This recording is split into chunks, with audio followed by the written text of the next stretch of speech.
Disney characters. Whimsical, epic, hilarious, and sometimes sassy. Many of them icons of our time. So let's give them their own Pokemon teams.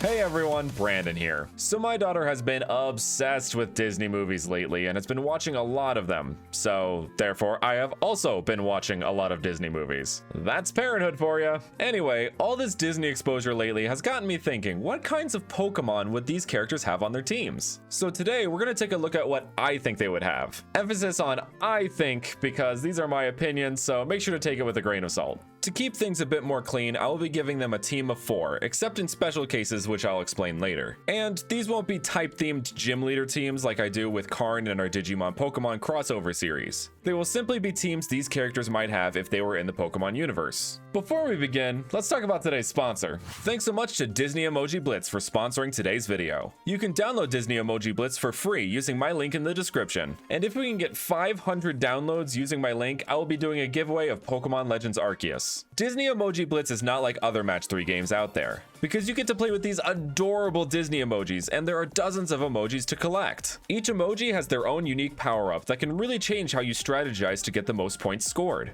My favorite emoji to use right now is definitely Baby Simba. When he powers up, you get this hilarious little animation, and it leaves behind these suns that are super helpful in the game. New emojis are added each week from Disney, Pixar, and Star Wars IPs, giving you so many characters to collect. And each emoji is a part of a different category, with silver, gold, rainbow, and even story and villain emojis. And on top of everything else, the emojis you earn in game can be used in text conversations with your friends. You can use my exclusive link in the description to download Disney Emoji Blitz. The link acts as a sort of creator code, so anything you spend in game will really help support me and the channel. As a reminder, if we hit 500 downloads, I will be doing a giveaway of Pokemon Legends Arceus, but only if we hit 500 downloads. So make sure to hit that link in the description and download Disney Emoji Blitz now. Once again, thank you so much to Disney Emoji Blitz for sponsoring today's video. Now let's get back to it.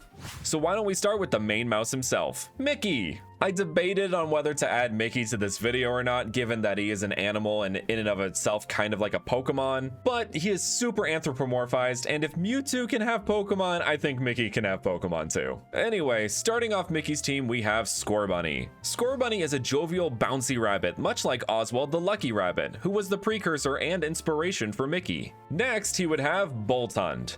This refers to his dog Pluto, with both being based on different kinds of hounds. After that, we would have Klefki. Wait, what? Hold on. Klefki? Yes, Klefki. To of course reference His Highness King Mickey and his Keyblade from the Kingdom Hearts series. I just had to add some kind of reference to King Mickey in here with how avid of a Kingdom Hearts fan I am. If you want to see me give Kingdom Hearts characters their own Pokemon teams, make sure to let me know in the comments down below. Wrapping up Mickey's team, we have Pikachu. I mean, come on. They're both the mascots of their respective franchises, and they're both mice. It just makes way too much sense. Following Mickey is a trainer that wants to be a part of the Pokemon world, Ariel from The Little Mermaid. Starting off her team would be Pelipper. It evolves from a seagull, and it's kind of goofy looking, just like Ariel's good friend Scuttle. Next, she would have a Krabby. I mean, you really don't have to guess too hard for this one, right? Of course this refers to the sea-loving, Triton and chef-fearing, kiss-the-girl-singing crab, Sebastian. After that, we have Finneon. Finneon is based on a butterfly fish, but like literally a butterfly fish. This refers to Flounder, who is in fact not a flounder, but is actually a kind of butterfly fish as well.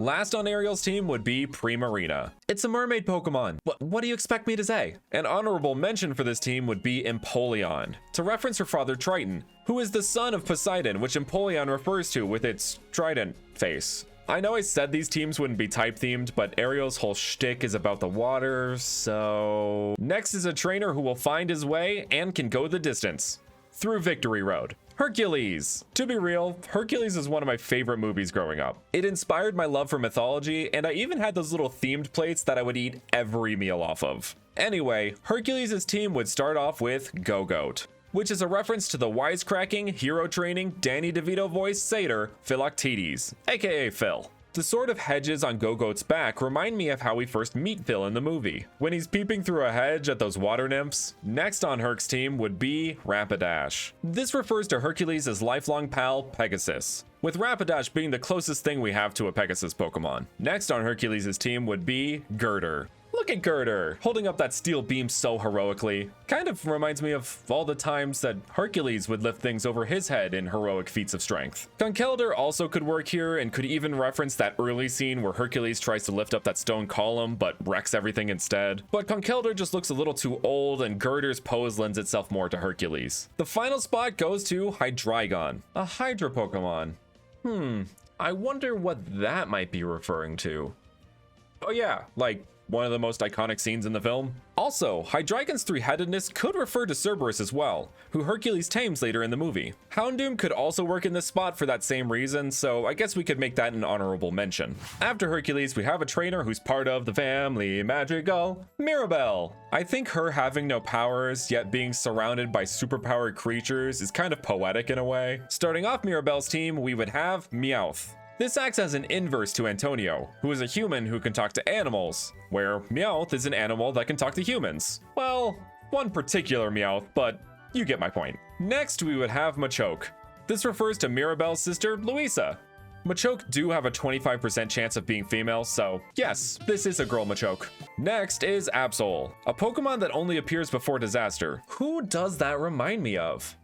Oh, yeah, we don't talk about that guy. Also, Absol can learn the move Future Sight, so this works as a great reference to Bruno. Dang it, I said his name. Last but not least on Mirabelle's team would be Sarina, which is a stellar reference to Miss Senorita Perfecta herself, Isabella. A sassy looking grass type Pokemon who's like royalty. Yeah, that's a perfect match for Isabella. If you've made it this far into the video, chances are you like what you're seeing, so make sure to hit that like button, subscribe, and hit that notification bell to help support this channel and keep up to date with future videos. I think it's time for a little Pixar love. So let's talk about the character that's never not on your mind, Meilin Lee from Turning Red. Alright, call me predictable, but Meilin would of course have to have Stuffle and Beware. They are both red panda Pokemon, with one being a small red panda, which can refer to Meilin being kind of the baby panda of her family, and a big red panda, Beware, referring to her big red panda form, but also could reference her mother's giant red panda form. For a third team member, Meilin would have Eevee. This is kind of a deep reference here, but hear me out. Eevee refers to Robert Jr., her Tamagotchi we see throughout the film. The reference here is Pokemon once did a crossover with Tamagotchi, in which you could raise an Eevee. Like I said, a deep cut, but you could even stretch it that the Tamagotchi contains Link's panda form at the end of the movie, so panda, mammal, Eevee, vaguely mammalian, both in Tamagotchis. Is this working? I'm not sure. For her last team member, we would have Lycanroc Midday form.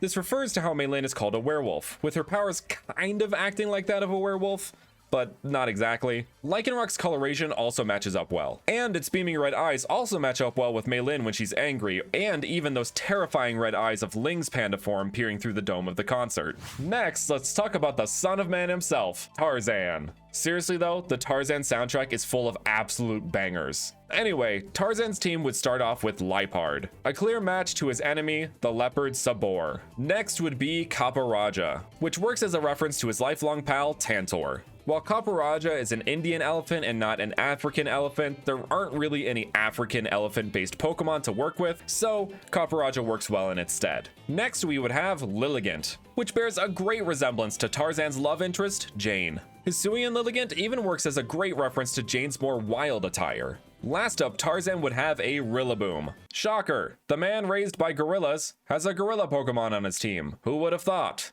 Zarude also would have made a great team member here, but I wanted to keep away from legends and mythicals being on trainers' teams, since typically they aren't used by trainers except in special cases. But Zarude having those vines it can use just like Tarzan swinging through the jungle, and Zarude, a monkey, being a father figure to a wild boy, it just would have been a perfect reference if not for its mythical status. Last but certainly not least, you know I couldn't let it go without including the Ice Queen herself, Elsa. Starting off her team would be Abomasnow, which is an abominable snowman, just like Marshmallow, who guards her castle in the first movie. Next, we would have Salandit, which is a fiery little lizard just like the fire spirit which becomes her semi-companion in Frozen 2. And continuing the Frozen 2 references, we have Kingdra. It is a sea horse, just like the water spirit is a horse that comes from the sea. And its name is Kingdra, which is royalty, just like Elsa. Last on her team would be Galarian Darmanitan. which refers to Elsa's greatest creation, or worst in some people's opinions, Olaf. Galarian Darmanitan just has that goofy look to him just like Olaf, and in its Zen mode is Ice Fire type, which works as a stellar reference to Olaf's obsession with hot things in summer.